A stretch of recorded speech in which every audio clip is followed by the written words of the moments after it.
Soy Andrea Marengo, médica neuróloga de acá del Hospital Perrupato. Bueno, se viene una actividad muy importante, obviamente referida al plano de la salud. Cuéntenos un poquito. Sí, hemos realizado un taller de Aprendiendo de mis cefaleas, se llama. Este taller se va a realizar el día sábado a las 10:30 horas en el aula magna, acá en el hospital. Es totalmente gratuito y invitamos a toda la población que quiera venir. ¿Deben inscribirse o simplemente es hacerse presente en el lugar y obviamente poder participar? No deben inscribirse, deben hacerse presente en el lugar para poder participar. ¿Sí? ¿Cupo limitado? Cupo ilimitado.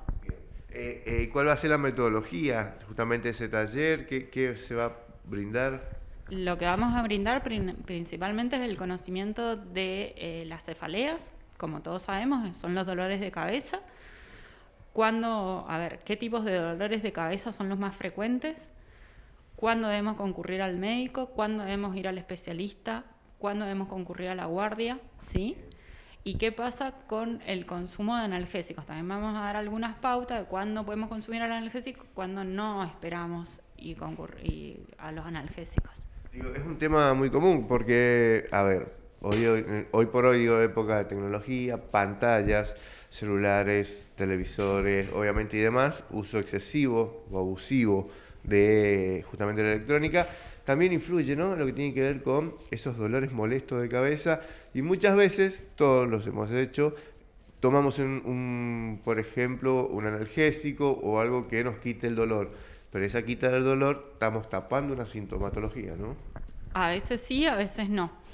Lo que se observó con la pandemia y ya veníamos observándolo con el tema del mal uso del celular, el uso de las computadoras, la mala postura, fue eso, el aumento de las cefaleas tensionales debido a las malas posturas, ¿sí?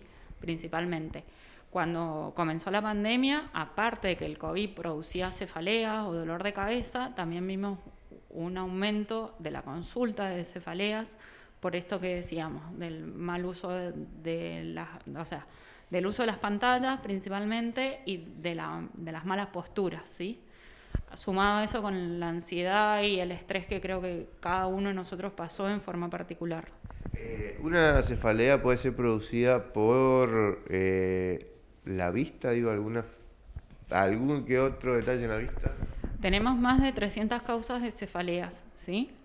Y para que nos dividamos así un poquito, tenemos las primarias, que son la que la cefalea constituye la enfermedad por sí misma, como ser la migraña, la cefalea tensional o las trigéminos autonómicas, la cefalea del racimo, que es frecuente en hombres, ya muy intensa.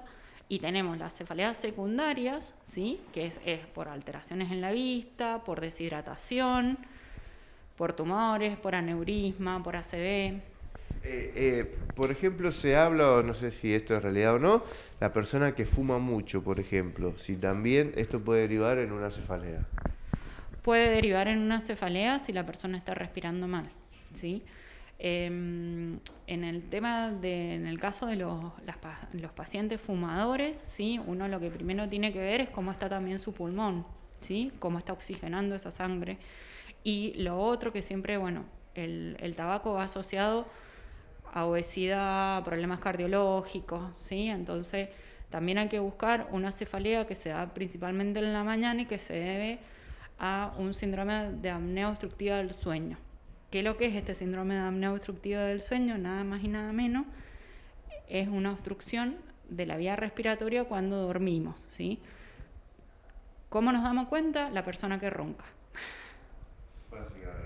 Básicamente es la persona que ronca y que hace apnea, que deja de respirar por un periodo y después vuelve a respirar. No hay primer síntoma. Hay síntomas que se llaman signos o banderas rojas, que es lo que tiene que... ese paciente no puede esperar y tiene que ser visto por un médico lo más rápido posible. ¿Cuáles son estos síntomas?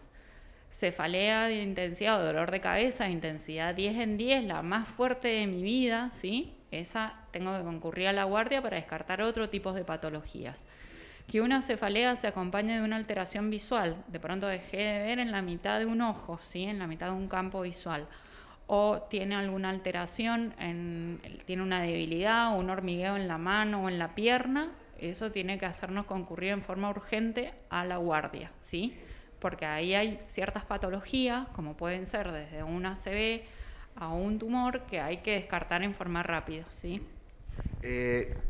¿Qué es lo recomendable en ese caso? A ver, cuando tenemos lo que usted dice, un 10 de 10, ese dolor de cabeza insoportable, ¿qué recomienda? Hacer una aclaración. Si la persona por primera vez sufre un dolor de cabeza de intensidad 10 en 10, urgente a la guardia, ¿sí? Para ser evaluado por un médico. No es necesario esperar al especialista, ¿sí?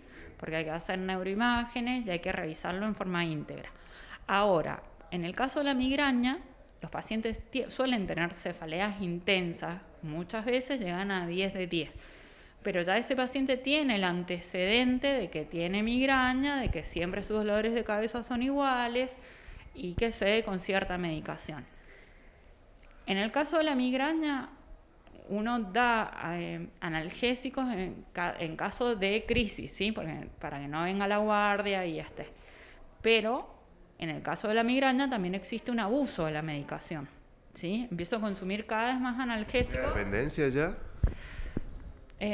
Sí, suelo ver muchos pacientes que no, es una migraña, ya se me pasa, al principio se me pasaba con el analgésico o con medicaciones más fuertes como pueden ser el Migral o el Tetralgin, pero cada vez esa medicación la empiezan a consumir en forma más seguida porque ven un acortamiento en el tiempo de acción de la medicación, ¿sí?